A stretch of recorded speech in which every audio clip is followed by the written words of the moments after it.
So this is the third part of the voiceover presentation on drafting.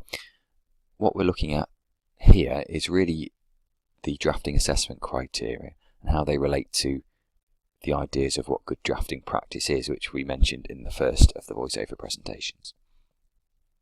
So we'll start by actually having a look at the drafting assessment criteria.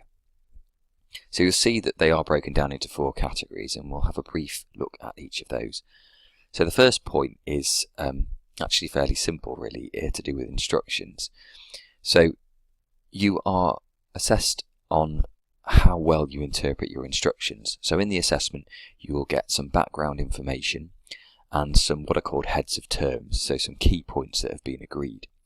Now it's your job to properly think about the instructions, perhaps the express information and also what is implicit, to do 2 things. Identify what your client wants to achieve, so in terms of obviously reaching an agreement, but also in terms of what's behind that, if you like, from the information that you get in terms of the background.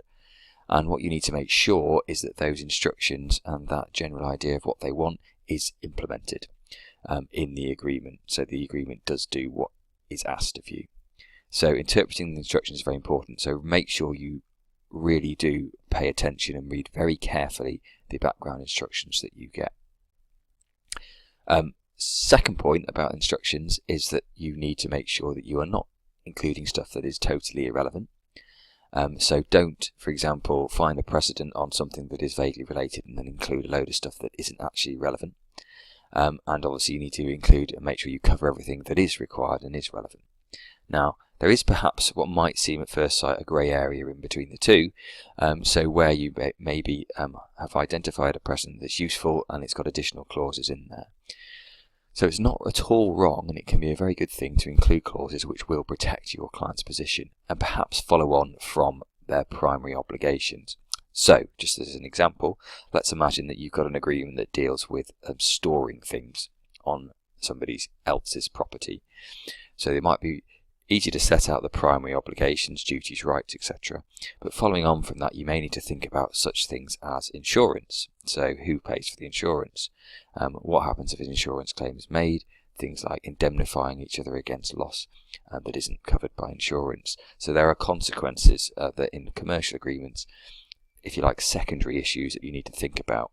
And precedents are very useful for getting you to think about that. But again, remember, you've got to amend them appropriately.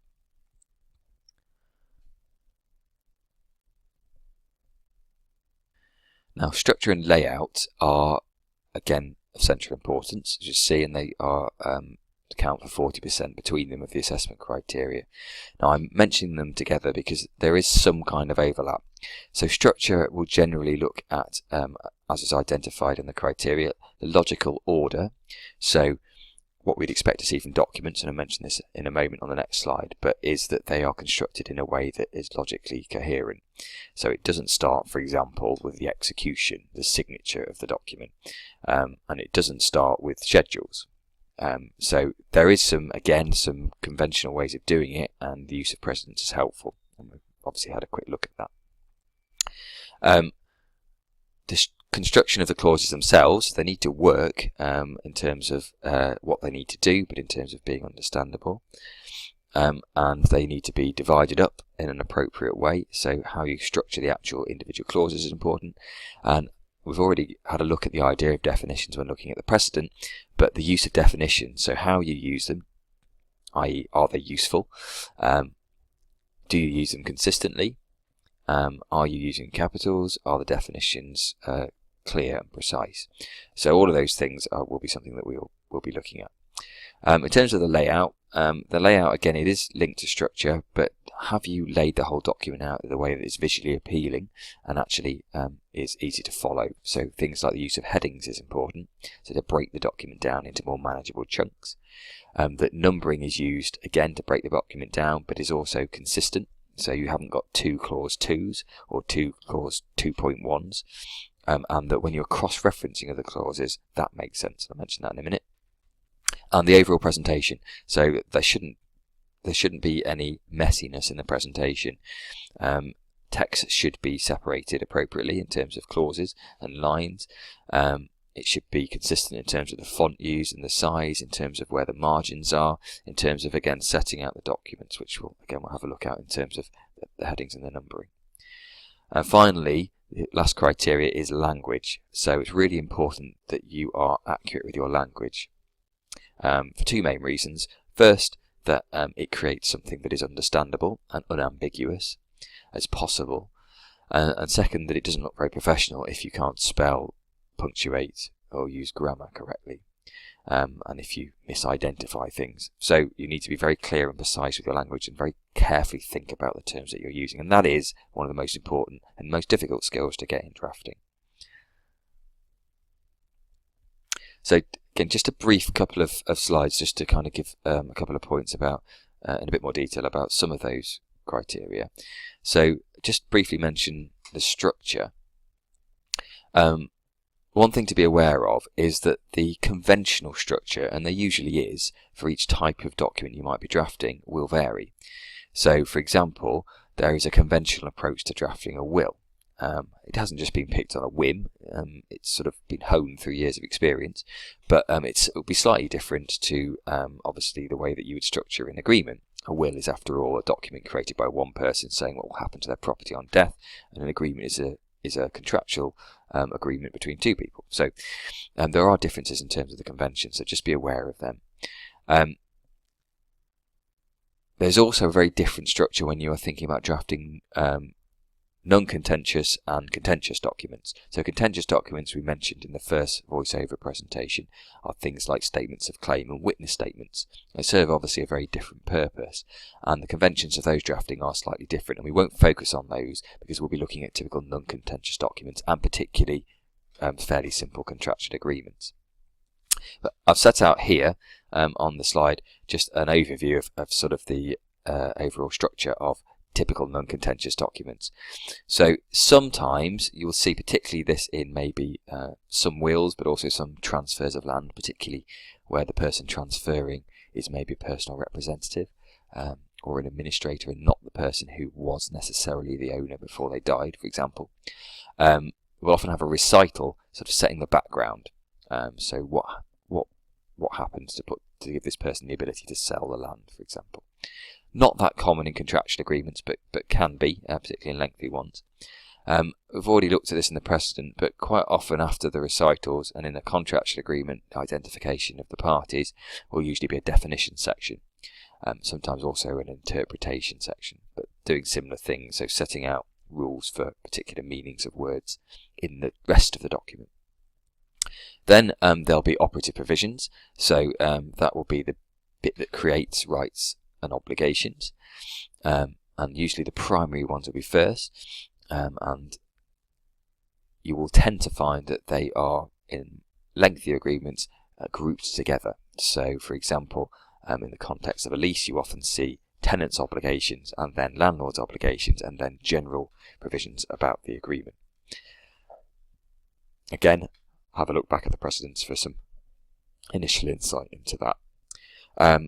Finally, there'll usually be an execution, so whether that's a will, where the person creating the will will have to execute it in accordance with the correct formalities to make it a valid will, or in the context of a contractual agreement, where often there isn't any particular formality, but there's still usually an execution clause to make it clear that this is obviously an agreement that was intended to be entered into. So again, an execution clause usually comes towards the end of the document. And finally, any schedules referred to. So these are things where you include more detailed information out of the way of the main body of the document. And again, we've had a look at that when we looked at the example of a precedent.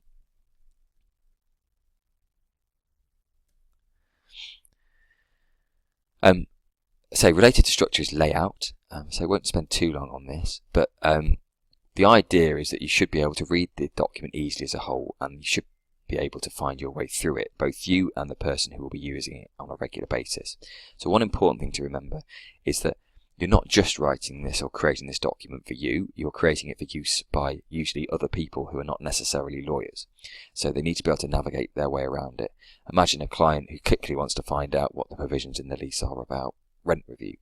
Well, if you can find that section easily because it's headed and it's grouped together in a sensible way, then that makes it much easier to use as a document in the future. I've already mentioned clauses should be logically ordered. Ideally, you should use headings to separate out the different clauses, and we will have an exercise in the small group session at dividing up a document, or certainly part of a document, in this way. I've mentioned groupings of clauses as well. Use of definitions, numbering of clauses, paragraphs need to be consistently used, and that also is relevant to obviously to the structure as well. And language needs to be consistent, and the presentation overall should be professional. Now, just a quick point about division of documents and use of headings and numberings, just to show you what I mean. So I've used here an example of tenants' covenants. So these are the obligations of a tenant when they enter into a lease. So you may well have one clause headed tenants' covenants, and within that you're going to list all of their obligations, all of their promises about what they're doing and not doing in relation to the land. So you then may have a sub-clause that's actually dealing with, this is to do with payments that the tenant agrees to make to the landlord. So that might be a regular payment of rent each month, and it also may be a contribution towards service charge, which is usually to do with the upkeep of the property or the common parts of the property.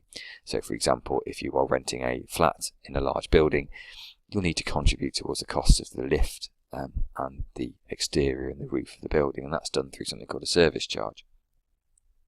So these are both examples of payments, so come within the 1.1, the obligations to pay, but they are separated out within a sub-clause here. Now I've got another sub-clause here that's to do with the repair obligations. These are not an obligation to pay anything to the landlord, but they're an obligation to repair the property. And similarly, you might then have clause 1.3 to not to use or not to use the property in a certain way. So we've then got another different obligation. So it's sort of arranged by the fact that first of all they are tenants' obligations, tenants' covenants, then by the type of obligation they are, and in that way it breaks up the document into more manageable, easy chunks that are grouped by reference to what they are doing. And here at the bottom, once you've dealt with all tenants' covenants, you may have a separate clause completely on landlord's covenants, so what their obligations are.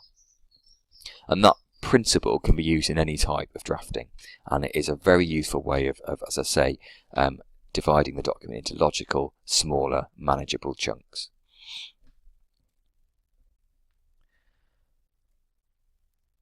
Very briefly about clear and precise language. As a quote from Will Rogers, who is an American, well, initially he was an American actor, I think in the sort of 1920s and 30s, but then sort of became a journalist and satirist and a general commentator on social life. Anyway, he has sort of made a famous quote, which is often referred to, saying, "The minute you read something that you can't understand, you can almost be sure it's drawn up by a lawyer." Now, that might be slightly over-egging the pudding, but it does reflect I think an impression of what the public have, and also of what you can actually find in examples of bad drafting. So lawyers will try and draft it, and they use this kind of insular legalese type language, overly formal, reference to previous historic language through the use of precedent, which actually becomes unintelligible to anybody who's actually trying to use the document, and perhaps even to themselves. So one thing that modern legal drafting really tries to push is to use clear and unambiguous and precise language. So try and keep it as simple as you possibly can. Now, it's not always easy, and sometimes you do need to refer to particular legal meanings and use definitions, but the idea is that you should try as far as possible as avoiding using legalese, archaic language and complicated language, so keep it simple. Mentioned precedents earlier on. One particular issue can be if you're using a precedent, you sort of accept that, well, this is the way it's done, and you don't think about the fact that actually it may have been created several years ago, and actually some of this language isn't any longer appropriate. I'll stop the presentation here and just leave you thinking about some issues of clear and precise language by thinking about how these phrases may appear in legalese. So see if you can identify what the common phrases, I say common, you may not have heard of them, but hopefully you have, that have been interpreted or translated into legalese. See if you can fathom what they are. And that's the end of this voiceover presentation.